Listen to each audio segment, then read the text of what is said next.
السلام علیکم دوستو، امید ہے آپ لوگ ٹھیک ہیں، خیریت سے ہیں۔ دوستو، وہی ہوا جس کا خدشہ تھا، بلکہ جس کی امید تھی۔ میں کہیں کسی جگہ پہ سوچ رہا تھا کہ شاید بندیال صاحب اتنی ہمت اور جرت نہ کریں۔ اس کی ریزن ہے کہ اس کے بعد تو پھر کچھ باقی رہ نہیں جاتا نا۔ تو انہوں نے مطلب ہمارے جو خدشات تھے زیادہ تر 90% یہی تھے، کہ وہ اپنی ساس کو بچانے کے لیے ایسا کچھ کریں گے، لیکن انہوں نے یہ واقع کر دکھایا ہے۔ اس سے پہلے اگر دیکھا جائے تو بندیال صاحب نے پورے کا پورا جو نظام ہے نا، وہ معاف کر مطلب اس کو سمجھے کہ پاؤز کر دیا ہے۔ اور اس کو جو ہے نا، جس طرح بھی دی جائے نا، کوئی اس کی جسٹیفائی نہیں کیا جاتا۔ وہ ساس جس کا ظاہر ہے عمران خان صاحب کسی دور میں کرش تھے، وہ ملک تباہ کر گیا، جس نے ہر طرف آگ لگا دی۔ بلکہ اگر دیکھا جائے تو یہ فوج پر بھی حملہ ہے، اس میں تو میرے خیال میں دوسری کوئی رائے نہیں ہے، یا اس میں تو کوئی دوسرا کوئی شک نہیں ہے کہ بندیال صاحب یہ جو آڈیو لیک جس میں سب کچھ ہو رہا تھا، جس میں حملوں کی پلاننگ ہے، جس میں عدالت کے فیصلے پہلے سے سنائے جاتے ہیں، ملک میں مارشا لگانے کا کہا جاتا ہے، ان تمام چیزوں کو بندیال صاحب، کیونکہ جس پہ آنے والے دنوں میں ہمیں نظر آنے والا تھا، کچھ انصاف شاید ہوتا نظر آئے اور کچھ پتہ لگے کہ یہ کیوں کیا جا رہا ہے، اس کے پیچھے کون ہے۔ کیا یہ خالی آنٹیوں کا کرش ہے، یا اس کے علاوہ بھی اس کے پیچھے کچھ مقاصد ہیں؟ کیا اس میں کوئی غیر ملکی ایجنڈا چھپا ہے؟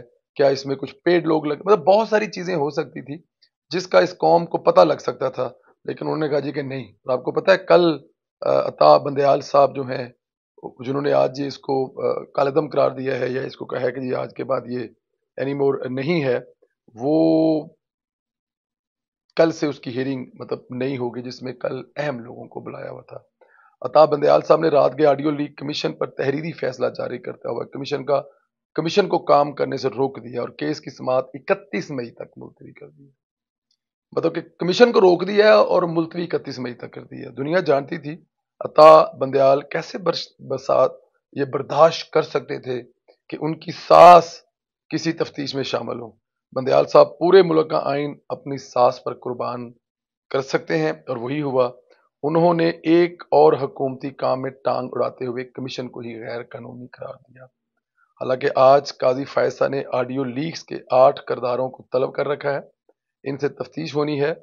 ان کے بیانات ریکارڈ ہونے تھے، لیکن بندیال صاحب نے ریسکیو کر دیا ہے کہ کوئی کچھ نہیں ہوتا، بے فکر ہو کے سو جائیں، کوئی آپ کو نہیں بلائے گا، کیونکہ یہ جب کمیشن ہی کام نہیں کر رہا تو آپ کو بلائے گا کوئی سے کوئی۔ سوال یہ پیدا ہوتا ہے کہ آج قاضی صاحب کیا کریں گے؟ کیا وہ کمیشن کے کام جاری رکھنے پر سٹینڈ لیں گے؟ خاص طور پر حکومت کی پوزیشن کیا ہوگی؟ کیونکہ حکومت اب بندیال کے حوالے سے تحمل کا مظاہرہ کرتی آ رہی ہے۔ تحمل کا ہی مظاہرہ تھا، ورنہ دھرنا نہیں دیا گیا۔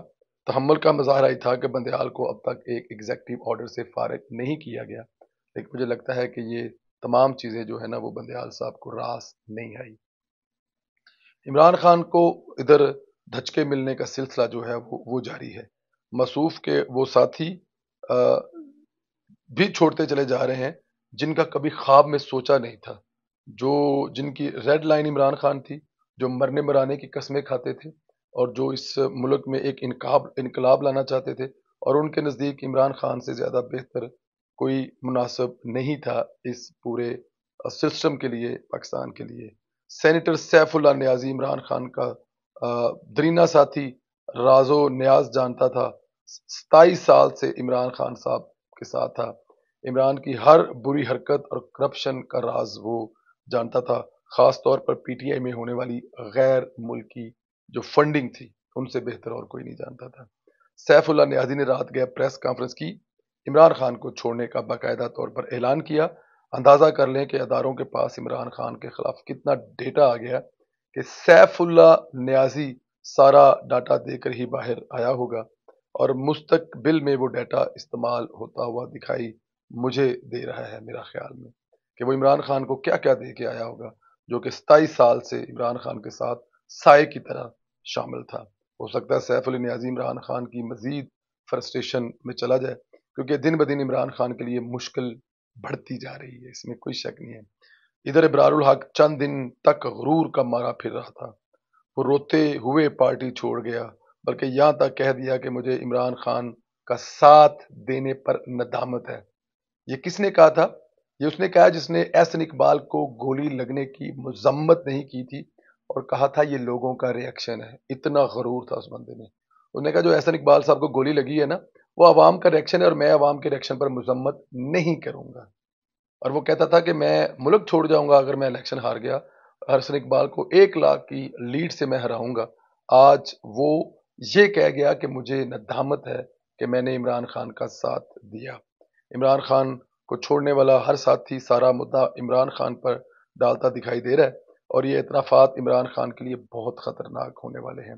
اس کے علاوہ عمران خان کے کچھ لوگ بیرون ملک فرار ہو گئے تھے۔ کنول شوزوب جو جی ایچ کر پر حملے پر اب تک ہمیں لگ یہ رہا ہے کہ وہ ماسٹر مائنڈ تھی۔ اس کی آڈیو کال بھی لیک ہوئی تھی جس میں وہ حملے کی پلاننگ کر رہی تھی اور فرار ہو گئی تھی۔ خبر ہے کہ کنول شاہ زیب اسکاٹ لینڈ پہنچ چکی ہے۔ یہ تو طے ہے کہ ایسے لوگوں کو کہیں نہ کہیں سے صورت کاری تو ملی ہوئی ہے، ورنہ نو فلائی لسٹ میں نام شامل ہونے کے باوجود یہ لوگ فرار کیسے ہو رہے ہیں۔ اس کے علاوہ امراض سعید، حسان نیازی سمیت دیگر بنیادی ملزم جو ہیں وہ بھی آپ کو پتہ ہے کہ اب تک نہیں ملے، تاحال پولیس کی گرفت سے دور ہیں۔ عمران خان نے ان بنیادی ملزمان کو پہلے ہی رپوش کروا دیا تھا۔ زمان پارک کا سویپر جو ہے وہ عمران خان کو جوتے ہوئے مارتا دکھائی دے رہا۔ بڑی دلچسپ صورتحال ہے۔ زمان پارک کے سویپر نے عمران خان کی گارنٹی لینے سے انکار کر دیا۔ انسداد دہشت گردی کے جج اعجاز احمد بھٹر نے عمران خان کے خلاف جناح ہاؤس اور عسکری ٹاور کی کیس کی سماعت کی۔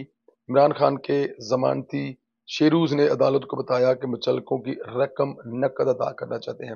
اصل میں یہ نقد نہیں ادا کی جا سکتی۔ نقد کرنے کا مطلب یہ ہے کہ جتنے پیسے آپ رکھ لیں گے کل وہ پیش نہیں ہوگا تو آپ پیسے ضبط کر لیں۔ یہاں پہ پراپرٹی کے کاغذات جمع کروائے جاتے ہیں۔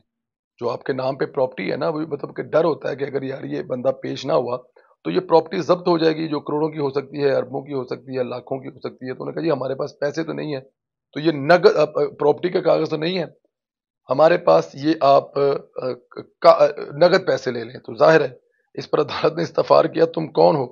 ضمانتی نے جواب دیا کہ جناب میں عمران خان کے گھر پر سویپر ہوں۔ اندازہ کریں ذرا، عدالت نے کہا کہ ہم یہ مچلکے کیسے منظور کر لیں؟ کل اگر عمران خان نہ آیا تو ذمہ دار کون ہوگا؟ اس پر شیرو نے چپ سادھ لی، یعنی گارنٹی لینے سے انکار کر دیا۔ عدالت نے ذمہ داری نہ لینے پر ضمانتی مچلکے دستخط کر دیے۔ سر یہ ہے حال اب عمران خان کا کہ عمران خان کے گھر کا جو ملازم ہے وہ عمران خان جو کل تک اپنے آپ کو پاکستان کا سب سے پاورفل عمران خان اپنے آپ کو سمجھتا تھا، اور جو سروے تھے ان کے مطابق عمران خان پاکستان کا سب سے مقبول ترین لیڈر ہے، لیکن وقت یہ آیا کہ عمران خان صاحب کے آگے پیچھے کوئی ایسا بندہ نہیں ہے جو عمران خان صاحب کو ان کی ضمانت دے سکے۔ پورے پاکستان میں عمران خان کا نہ کوئی ووٹر، نہ کوئی سپورٹر، نہ اس کا گھر کا ملازم، نہ اس کا کوئی رشتہ دار، نہ اس کی پارٹی کا کوئی لیڈر، نہ اس کا کوئی سینیٹر، نہ اس کا کوئی وزیر، نہ اس کا کوئی مشیر، نہ اس کا کوئی سپیکر اور نہ اس کا کوئی صدر، کوئی بھی بندہ عمران خان کی ذمہ داری لینے کو تیار نہیں ہے۔ اب اس کو کیا سمجھا جائے؟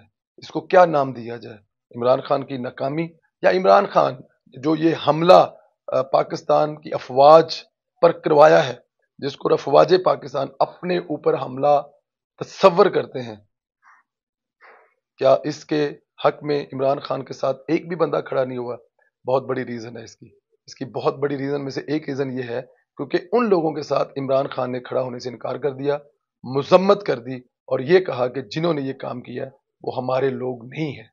تو میرے خیال پاکستان کے لوگوں میں اتنی تو غیرت ہوگی کہ جس کے لیے انہوں نے جا کر فوج کے گھر کو آگ لگا دی، اس نے کہا کہ یہ میرے لوگ نہیں ہیں، تو میرے خیال ان کی طرف سے بھی ایک ریئیکشن ہوگا کہ پورے پاکستان سے عمران خان کو ایک بھی انسان نہیں مل رہا ہوگا جو عمران خان کی گارنٹی دے سکے۔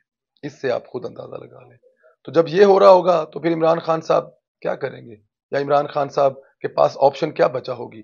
اب ہٹلر والی بات نہیں سوچنی ہے آپ نے کہ جیسے ہٹلر نے اپنے بنکر میں جا کر خودکشی کر لی تھی لیکن وہ ناریل بھی لے کے مر گیا سی، تو عمران خان کے پاس کیا یوتھیوں کو آخری دفعہ اپنا سچا ثبوت ہونے کے لیے وہ آئی ایم ایف والی جو شرط ہے وہ دہرانی پڑے گی، ثابت کرنا پڑے گا